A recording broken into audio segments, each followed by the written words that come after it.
मित्रों, जैसा कि आप सभी को पता है कि मैं अपने YouTube channel space academy by Nitish Sahi पर समीक्षा अधिकारी मुख्य परीक्षा के लिए हिंदी का मटेरियल अपलोड कर रहा हूं, जिसमें मैंने पहले वीडियो अपलोड कर चुका हूं। हमने पिछले वीडियो पर वाक्य शुद्धि और शब्द शुद्धि पर चर्चा की थी। तो मैंने आपको बताया था कि कॉमन सी बात है कि ज्यादातर गलतियां हमको केवल इसलिए हो जाती हैं क्योंकि हम आम बोलचाल में गलत हिंदी बोलते हैं और आम बोलचाल में हम गलत हिंदी का प्रयोग करते हैं। हम न्यूज़पेपर वगैरह में भी हिंदी जो आती है जनरली उसमें त्रुटियां होती हैं, लेकिन हमारा जो पेपर होता है उसमें तो शुद्ध शब्द ही देखने होते हैं।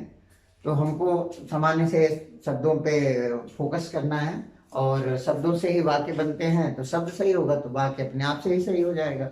तो कुछ शब्द यहाँ पर मिले लिखे हुए हैं जिनसे वाक्य बनते हैं, इसकी चर्चा हम लोग कर रहे हैं। अब जैसे हम शुरुआत करते हैं तो देखिए, आटा गूंथना। जनरली किसी से बात कीजिएगा तो कहेगा कि आटा गूंथ रही है, किसी महिला के बारे में कहेगा तो कहेगा आटा गूंथ रही है, लेकिन होता क्या है? आटा गूंथ रही है। गूंथना तो माला होता है, जैसे माला गूंथ रही है। जैसे देखिए, इसके बाद फूल का गुच्छा। ये बताइए, कभी एक फूल से गुच्छा बन सकता है? नहीं। तो जब बहुवचन से बनना है तो बहुवचन का प्रयोग करते हैं। ये फूल का गुच्छा नहीं होता है, यह क्या होता है? फूलों का गुच्छा होता है। इसी तरह से देखिए, हमने लिखा हुआ है अधिकांश जल। तो आप अंग्रेजी हमने सबने ग्रामर पढ़ा हुआ है, तो मच और मेनी का हम प्रयोग करते हैं। तो सेम वही कंडीशन है, जिसको हम गिन नहीं सकते, जिसको हम गिन नहीं सकते हैं वहां पर अधिकांश का प्रयोग करते हैं। जैसे हम कहते हैं अधिकांश लोगों का यह मत है, तो यह बोलना हमारा गलत है, क्योंकि लोगों का सर तो गिन सकते हैं ना। तो जो गिनने लायक है वहां अधिकांश का प्रयोग नहीं करते हैं। जो गिनने लायक नहीं है यानी क्वांटिटी है, तो उसके लिए क्या यूज करते हैं? अधिकांश का यूज करते हैं। जैसे अधिकांश जल, जल को हम गिन नहीं सकते हैं। और अधिकतर लोग, जहां हम गिन सकते हैं यानी सर गिने जा सकते हैं, लोग गिने जा सकते हैं, वहां पर अधिकतर का प्रयोग करते हैं। अधिकतर लोग यानी जिनको हम गिन सकते हैं वहां पर अधिकतर का प्रयोग करते हैं, और जहां गिन नहीं सकते वहां पर अधिकांश का प्रयोग करते हैं। देखते हैं ना कि सबसे अधिक गलती होती है। अधिकांश लोगों का मत है कि भारत में संवैधानिक तंत्र की हत्या हो रही है, तो गलत बोलते हैं। अधिकांश लोग नहीं, अधिकतर लोग। कभी भी हम बोलेंगे तो कहेंगे अधिकतर लोग। गिनती की बात है तो अधिकतर, और मात्रा की बात है तो अधिकांश। इसी तरह से आगे चलते हैं मित्रों। देखिए, एक, ये क्या है? एक वचन है, तो इसीलिए यहाँ वेद में क्या लिखा जाएगा? एक वचन। एक वेद का नाम बताइए। फिर से देखिए, तीन वेद। तीन क्या है? बहुवचन। तो तीन वेद नहीं लिखा जाएगा, तीन वेदों लिखा जाएगा। तीन वेदों के नाम बताइए, यह सही है। जब यह तीन बहुवचन हुआ तो उसके साथ वेद भी क्या हो जाएगा? बहुवचन हो जाएगा। लेकिन मजेदार बात देखिए, चार वेदों का नाम बताइए, यह गलत है। जब जितना सब है वो पूरा का पूरा ले लिया जाएगा तो ऐसे लिखा जाएगा। कितने वेद होते हैं? चार। तो जब चार वेद होते हैं तो कुल वेदों को अगर ले लिया जाएगा तो वहां लिखा जाएगा चारों वेदों के नाम बताइए। चारों वेदों के नाम बताइए। चार वेदों के बोलेंगे तो गलत हो जाएगा, पूरे में पूरा ले लिया जाए। जैसे मान लीजिए कहें कि एक पुराण का नाम बताइए, सही है। दो पुराणों के नाम बताइए, सही है। लेकिन 18 पुराणों के नाम बताइए, गलत हो जाएगा। 18 पुराणों के नाम बताइए, यह सही होता है। अब देखिए, कपड़े की नाप, यह सही है। नाप की बात जब होती है तो लंबाई की जब बात करते हैं तो हम नाप कहते हैं, और जब मात्रा की बात करते हैं तो माप कहते हैं। तो कपड़े की नाप होगी और दूध की माप होगी, क्योंकि दूध को आप मीटर से नाप नहीं सकते। तो जिसको मीटर से नाप सकते हैं उसकी नाप कहा जाएगा, और जिसको नाप नहीं सकते हैं, ठीक है ना, इसको मीटर से लंबाई उसकी नहीं नाप सकते, तो उसके लिए माप का प्रयोग होगा। उसके लिए क्या होगा? माप का प्रयोग होगा। अब देखिए, मोती की माला, ये गलत वर्ड है। मोती की माला, एक मोती से माला बनती नहीं है, तो कई मोतियों से बनती है, यानी बहुवचन। तो मोतियों की माला, मोतियों की माला। अब देखिए, सबसे कंफ्यूजन है किसी व्यक्ति की उम्र जब बताई जाती है तो प्रश्न में आता है कि आयु और अवस्था। आयु और अवस्था। तो जानते हैं जब आयु और अवस्था की बात होती है तो ध्यान देने वाली बात यह है कि जब वर्तमान में पूछा जाएगा तो क्या हो जाएगा, अवस्था हो जाएगा। वर्तमान के लिए क्या होगा मित्रों, अवस्था। और भूत में पूछा जाएगा तो क्या हो जाएगा, आयु। जैसे उदाहरण के लिए इस रमेश के दादाजी की जब मृत्यु हुई तब उनकी आयु 80 साल थी। उनकी आयु 80 साल थी या 80 वर्ष थी। तो पास्ट टेंस में हम चले गए, तो जब पास्ट की बात करेंगे तो आयु कहेंगे, जब पास्ट की बात करेंगे तो आयु करेंगे। लेकिन जब कहेंगे ये तुम्हारी, जैसे किसी आदमी की वर्तमान उम्र पूछ रहे हैं तो कहेंगे तुम्हारी अवस्था क्या है, तुम्हारी अवस्था क्या है। तो इन्हीं में हमेशा ध्यान रखना है। अगर आयु लिखना है तो आप समझ लीजिए, अगर आपको आयु लिखना है तो क्या हो गया, पास्ट में है तो आयु और प्रेजेंट में है तो क्या, अवस्था। जैसे दादाजी की आयु जब उनकी मृत्यु हुई तो कितनी थी, 80 वर्ष थी, ऐसे बोलेंगे। और रमेश की वर्तमान अवस्था, वर्तमान में पूछेगा तो रमेश की अवस्था 20 साल है, रमेश की अवस्था 20 साल है। अब देखिए कुछ हिंदी में मित्रों गलती क्या आती है, प्रातः काल के समय। तो ये बताइए अनावश्यक शब्द आते हैं। प्रातः काल क्या है, समय ही है ना, तो यह लिखना कि प्रातः काल के समय गलत हो जाएगा। केवल हमको क्या लिखना होता है, प्रातः काल। जैसे नहीं कहते हैं मैं प्रातः काल के समय मॉर्निंग वॉक पे जाता हूँ, तो गलत बोल रहे हैं। हम बोलेंगे कि मैं प्रातः काल में टहलने जाता हूँ, मैं प्रातः काल में टहलने जाता हूँ। प्रातः काल ही समय हो गया। जैसे नहीं बोला था मुगल कालीन समय के लोग बहुत खुशी थे, तो गलत बोला जाता है। मुगल कालीन समय नहीं बोला जाएगा, केवल ये बोला जाएगा मुगल कालीन लोग, मुगल कालीन लोग। ठीक है मित्रों। अब देखिए घर पर पहुंचा, जनरली बोलते हैं मैं अपने घर पर पहुंच गया हूँ, ये अभी हम आम बोलचाल में गलत बोलते हैं। यहाँ पर का इस्तेमाल नहीं होगा, केवल क्या होगा, घर पहुंचा। रमेश घर पहुंचा, रमेश घर पहुंचा, यह सही वाक्य है। अगर हम बोलते हैं कि रमेश घर पर पहुंचा तो यह गलत हो जाएगा। अब देखिए आज्ञाकारी पत्नी, तो पत्नी जब स्त्रीलिंग है तो आज्ञाकारी भी कैसे लिखा जाएगा, स्त्रीलिंग के रूप में लिखा जाएगा। तो इसीलिए सही क्या होगा, आज्ञाकारिणी पत्नी। अगर आज्ञाकारी पुत्र लिखा जाता तो सही होता, लेकिन आज्ञाकारी पुत्री लिखा जाएगा तो गलत हो जाएगा, क्योंकि पुत्री स्त्रीलिंग है तो आज्ञाकारी भी क्या हो जाएगा, स्त्रीलिंग होगा। तो वहां पे हम लिखेंगे आज्ञाकारिणी पुत्री। ठीक है मित्रों। अब आगे देखते हैं, सबसे ज्यादा जनरल जीएस की या जीके की किताबों में गलत लिखा होता है कि मिस वर्ल्ड चुने जाने वाली पहली भारतीय महिला रीता फारियन थी, या मिस यूनिवर्स चुने जाने वाली पहली भारतीय महिला सुष्मिता सेन थी। तो मजे की बात यह है कि मिस वर्ल्ड और मिस यूनिवर्स कौन चुना जाता है, महिला ही चुनी जाती है। इसीलिए वहां पे यह यूज करना कि मिस वर्ल्ड चुने जाने वाली पहली भारतीय महिला रीता फारियन थी, गलत था। हम ऐसे बोलेंगे कि मिस वर्ल्ड चुने जाने वाली पहली भारतीय रीता फारियन थी, मिस यूनिवर्स चुने जाने वाली पहली भारतीय सुष्मिता सेन थी, क्योंकि मिस वर्ल्ड और मिस यूनिवर्स के साथ महिला जोड़ना हमारे लिए जरूरी नहीं है। जैसे कि हम बोलते हैं ना कि सरोजिनी नायडू विद्वान महिला थी, गलत वाक्य हो गया। सरोजिनी नायडू विदुषी महिला थी, ये भी गलत वाक्य हो गया। केवल आप बोलेंगे सरोजिनी नायडू विदुषी थी, क्योंकि सबको पता है कि सरोजिनी नायडू क्या थी, महिला थी। तो हम केवल ये बोलेंगे कि सरोजिनी नायडू विदुषी थी। जैसे मान लीजिए गार्गी विदुषी महिला थी, यह बोलना गलत होता है। व्याकरण के दृष्टिकोण से केवल हमको ये बोलना है कि गार्गी विदुषी थी। जब आप किसी को विदुषी बोलेंगे तो व्यक्ति समझ जाएगा कि स्त्रीलिंग शब्द के लिए प्रयोग हो रहा है, तो कहेंगे गार्गी विदुषी थी। अब देखिए मित्रों, अब आगे चलते हैं। यह वाक्य अभी अपने आपको बताया कि सबसे अधिक गलत हर किताब में ही लिखा होता है कि मिस वर्ल्ड बनने वाली पहली भारतीय महिला रीता फारियन थी। तो मिस वर्ल्ड कभी पुरुष तो बनेगा नहीं, तो इसीलिए महिला अनावश्यक शब्द हो गया। सीधे लिखेंगे मिस वर्ल्ड बनने वाली पहली भारतीय रीता फारियन थी। तो अनावश्यक शब्दों पर भी ध्यान देना। अभी हमने आपको बोला प्रातः काल के समय, तो समय अनावश्यक शब्द हो गया। घर पर पहुंचा, ये अनावश्यक शब्द हो गया। फिर से देखिए पहली महिला, इसमें महिला अनावश्यक शब्द हो गया। ये भी बहुत कॉमन गलती लोग बोलते हैं, वह दिल्ली से वापस लौट आया, वह दिल्ली से वापस लौट आया।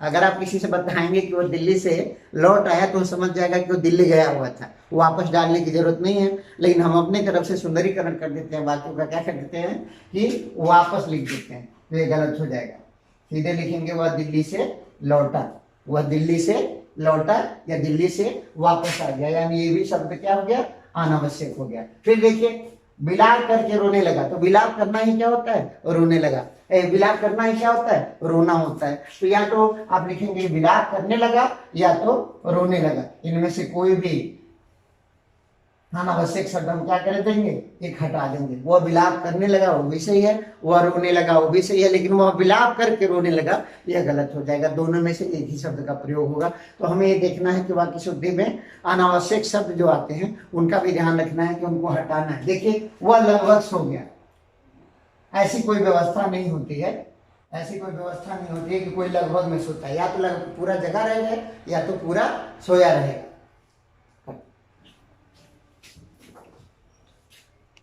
आ जाता है कि वह लगभग सो गया, ये कौन सा वर्ड है, या तो आदमी सोया रहता है या तो जगा रहता है। तो ये लगभग क्या है मित्रों, अनावश्यक शब्द है। वह सो गया या वह जगा हुआ, तो लगभग की कोई व्यवस्था नहीं होती है। कहते हैं लगभग सो गया, ऐसा कोई वर्ड नहीं होता है। ऐसे बोलते हैं, ऐसे वाक्य बोलते हैं तो कहते हैं वह सो गया या वह जगा हुआ है।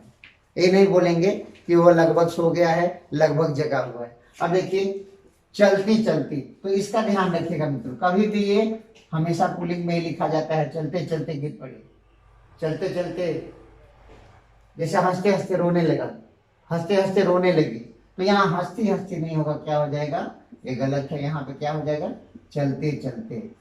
हमेशा जब एक इस तरह से वर्ड आएगा तो दोनों इसको पुल्लिंग में ही लिखा जाता है। अब देखिए भीड़ एकत्रित हो गई, यह गलत है, क्योंकि हम आपको कह देना कि शब्द जब क्लियर होंगे तो वाक्य अपने आप सही होने लगेंगे। भीड़ एकत्र हो गई, भीड़ एकत्र हो गई। अब देखिए कह रहा है पूजनीय पिताजी, क्या कह रहा है, पूजनीय पिताजी। तो पिताजी एक पूजनीय कोई शब्द नहीं होता है, जानते हैं, या तो शब्द होगा पूज्य पिताजी या तो शब्द होगा पूजनीय पिताजी। दोनों में से ये दोनों सही हैं, लेकिन पूजनीय पिताजी सही नहीं होता है। अब देखिए अनेकों नाम है, ये भी गलत है।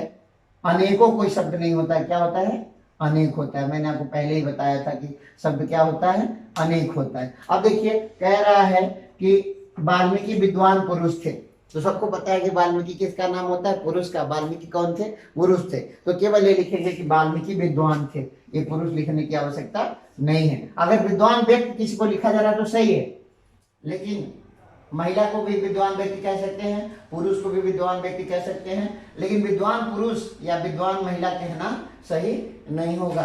विदुषी महिला भी कहना गलत होता है। अगर आप किसी को विदुषी कह रहे हैं तो इसका तात्पर्य है कि आप किसकी बात कर रहे हैं, महिला की बात कर रहे हैं। किसकी बात कर रहे हैं, महिला की बात कर रहे हैं। फिर देखिए मित्रों, मैंने आपको पहले वीडियो में बताया था कि द्वंद्व ऐसे अगर लिखा जा रहा है तो ऐसा ही है, यह लिखना गलत है। तो ये द्वंद्व अगर ऐसे सही लिखा जा रहा है, मूल शब्द बना, तो इसके आगे लगाइए, इसके पीछे लगाइए, चाहे उपसर्ग लगाइए, चाहे संधि कीजिए, चाहे प्रत्यय लगाइए, चाहे समास कीजिए, कुछ भी करेंगे तो ये द्वंद्व हमेशा कैसे रहेगा, ऐसे ही रहेगा। ठीक है ना, कैसे रहेगा, ऐसे रहेगा। और ये जो ऊपर रो बनता है, इसके लिए मैंने आपको बताया था कि ऊपर रो उड़ाना है। तो इतना ध्यान रखिए कि रो उसी के ऊपर उड़ेगा जिसके पहले वो पढ़ा जाएगा, अंतर द्वंद्व। तो दो के पहले रो पढ़ा जा रहा है, इसलिए किसके ऊपर रो रहेगा, दो के ऊपर रहेगा। आर्द्र देखिए गलत है, आर्द्र सही है, ऊपर भी रो रहता है, बीच में भी रो रहता है। तो जब आर्द्र से आर्द्रता बनाएंगे तो आर्द्र वैसे ही रह जाएगा, यानी मूल शब्द वैसे रहेगा, मूल शब्द में कोई परिवर्तन नहीं होगा। तो देखिए मूल शब्द से आर्द्रता बन गया, ठीक है ना, यानी आर्द्रता ऐसे लिखा जाता है। अब देखिए सन्यासी मूल शब्द सही है, ऊपर भी बिंदी और यहाँ आधा न की मात्रा। और यहाँ पे देखिए जब सन्यास के बाद सन्यासी लिखा जाता है तो ये भी ऐसे ही लिखा जाएगा। अब देखिए फिर अभी हम आपको बताएं मुगल कालीन समय, तो ये समय जो लिखा है अनावश्यक रूप से लिख दिया गया है। मुगल कालीन अगर बोल देंगे तो आदमी समझ जाएगा कि समय की बात कर रहे हैं, तो अनावश्यक शब्द नहीं लिखते। ये नहीं लिखते कि मुगल कालीन समय के, मुगल कालीन समय में अकबर के 9 रत्न थे, ऐसे हम बोलेंगे मुगल कालीन लोग या मुगल कालीन 9 रत्न, ऐसे हम बोल देते हैं। चलिए अब देखिए लोग एक शब्द होता है, लोग यह हमेशा क्या होता है, बहुवचन में होता है। तो जानते हैं जैसे लोग बहुवचन में होता है, वैसे 3-4 शब्द और होते हैं जो बहुवचन में होते हैं। जो 3-4 शब्द होते हैं वो भी क्या होते हैं, बहुवचन में होते हैं, उनको भी हम देख लेंगे। जैसे देखिए लोग सबसे, आपको पता है एक आदमी को तो लोग कहा नहीं जाता है, तो लोग भी बहुवचन है। इसी तरह से दर्शन बहुवचन है, प्राण बहुवचन है, आंसू बहुवचन है। अब देखिए ये सभी के सभी किस रूप में यूज होते हैं? बहुवचन के रूप में। जैसे लोग इकट्ठा हो गए या लोग एकत्र हो गए। लोग क्या हो गए? एकत्र हो गए। लोग क्या हो गए? एकत्र हो गए। और देखिए मुझे उनके दर्शन हुए, जब कहेंगे उसका दर्शन हुए ये भी गलत हो जाएगा। और जब दर्शन हमको कह रहे हैं कि जैसे हम कह रहे हैं मुझे आपका दर्शन हो गया, तो ये गलत बोलना, मुझे आपके दर्शन हो गए। दर्शन जब बहुवचन है तो आपका नहीं लगेगा, क्या हो जाएगा? आपके हो जाएगा। ठीक है ना। एक शब्द अगर बहुवचन का है तो उसके साथ सारे शब्द उसी मैचिंग में होंगे। एक शब्द अगर एक वचन का है तो उसके साथ सारे शब्द उसी मैचिंग में होंगे। तो जैसे देखिए प्राण पखेरु उड़ गया, यह गलत हो गया, या प्राण निकल गया, यह गलत हो गया। क्या सही होगा? प्राण निकल गए। क्या हो गया? प्राण निकल गए। अब देखिए आंसू, आंसू, आंसू निकल पड़े, आंसू टपक पड़े, आंसू गिर गए। आंसू भी हमेशा बहुवचन होता है, एक वचन। कहेंगे कि आंसू निकल गया तो ये गलत हो जाएगा। क्या होगा सही? आंसू निकल पड़े। और ये सब अगर आप प्रीवियस ईयर का पेपर देखेंगे तो लगातार ये सब प्रश्न आते रहे हैं। ऐसे इसी तरह से एक शब्द होता है इकलौता, बोलते हैं लोग, कहते हैं कि उनका इकलौता लड़का है। इकलौता कोई शब्द ही नहीं होता। क्या होता है मित्रों? इकलौता। क्या होता है? इकलौता। और ये जितने वर्ड मैं आपके सामने लिख रहा हूँ सब आम बोलचाल में आप रोज बोलते हैं और जनरली गलत बोलते हैं, तो ध्यान दीजिए। इकलौता नहीं होता है, क्या होता है? इकलौता होता है। अब देखिए हम आगे चल रहे हैं। उज्ज्वल बहुत कॉमन शब्द है, 50 बार आया हुआ है। उज्ज्वल में ऐसे लिखा जाता है, ठीक है ना। प्रज्वलन जो है या प्रज्वल किसी का नाम होता है, तो देखिए ये भी प्रज्वल सही है और ये भी प्रज्वल सही है, ठीक है ना। लेकिन व्याकरण के दृष्टिकोण से, ठीक है ना, व्याकरण की दृष्टिकोण से जब हम देखते हैं तो हमको इसको सही मानना होता है। किसको सही मानना होता है? प्रज्वलन, ठीक है ना। ज्वलन से क्या है? ज्वलन में हमने प्र उपसर्ग लगा दिया है, प्रज्वलन हो गया है, ठीक है ना।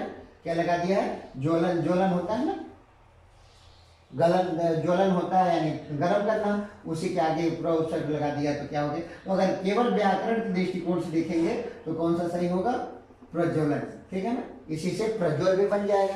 अब देखिए जब हम कहीं लेटर लिखते हैं तो सबसे अधिक होता है दोनों चीज लिख देते हैं। आपका भवदी, मान लीजिए मेरा नाम नीतीश है तो आपका भवदी और नीचे लिख देते हैं नीतीश, जो कि गलत है। हमको या तो आपका लिख करके नीचे नीतीश लिख देना है, या तो भवदी लिख के नीचे क्या लिख देना है? नीतीश लिख देना है। लेकिन आपका भवदी दोनों मिक्स करके नहीं लिखना है। जैसे पूजनीय में मैंने बताया आपको कि पूजनीय नहीं लिखा जाता है, या तो लिखिए पूज्य पिताजी या तो लिखिए पूजनीय पिताजी, लेकिन पूजनीय मत कीजिए। तो उसी तरह से इसमें ये या तो आपका नीतीश या तो भवदी नीतीश। आपका भवदी नीतीश नहीं होगा। देखिए सौभाग्यवती कन्या, ये बड़ा इंपॉर्टेंट है।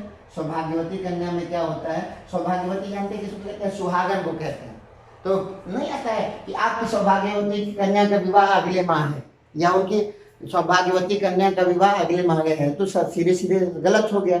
जिसका विवाह नहीं हुआ है उसको सौभाग्यवती नहीं बोल सकते हैं, उसको सौभाग्यवती नहीं बोल सकते हैं। या तो उसको सौभाग्यकांक्षी बोलेंगे या तो आयुष्मती। जैसे कार्ड वगैरह में छपता है, लड़के के सामने आयुष्मान और लड़की के सामने आयुष्मती।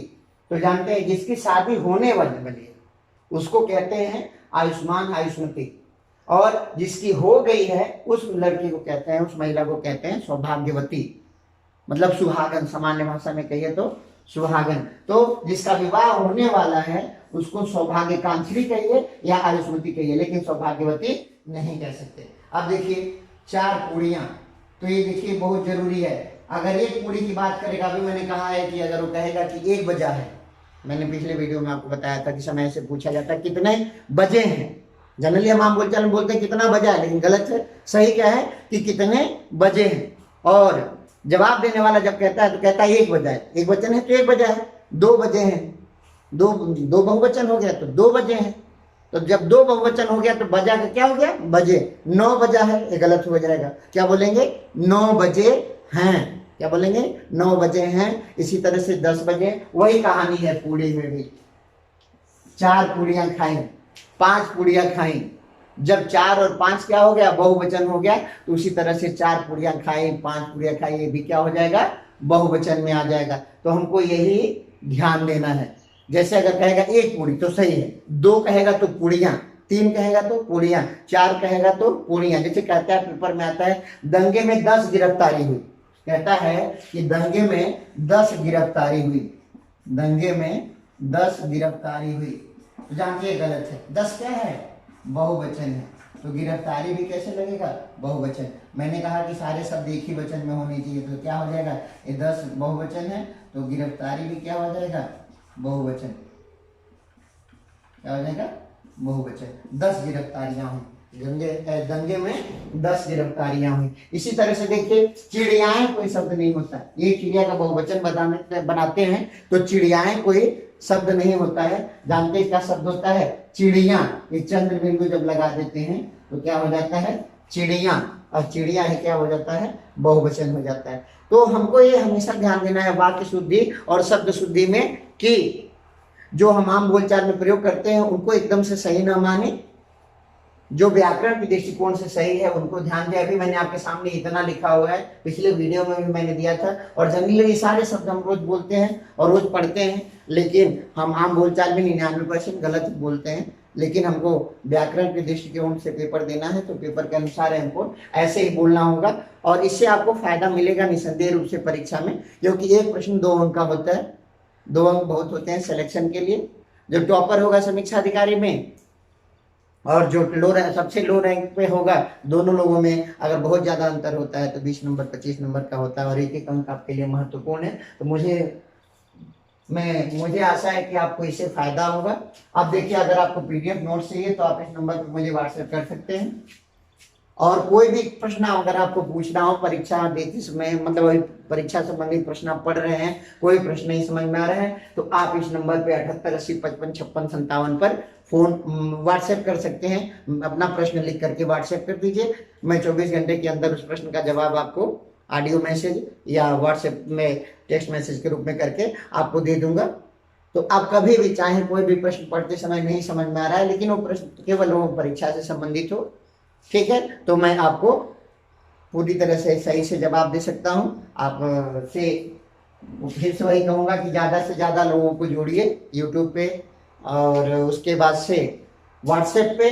आपको अगर पीडीएफ चाहिए सारे नोट्स का, मतलब प्रिंटेड नोट्स हैं, इनका पीडीएफ आपको बारी बारी से मिलता चल जाएगा। जिसको पीडीएफ चाहिए वो मित्र मुझे इस नंबर पे व्हाट्सएप करके अपने पीडीएफ ले सकता है, और यूट्यूब लिंक के साथ भी सब्सक्रिप्शन में नोट्स का पीडीएफ का लिंक दिया जाएगा। अब अगले वीडियो में मिलते हैं, धन्यवाद।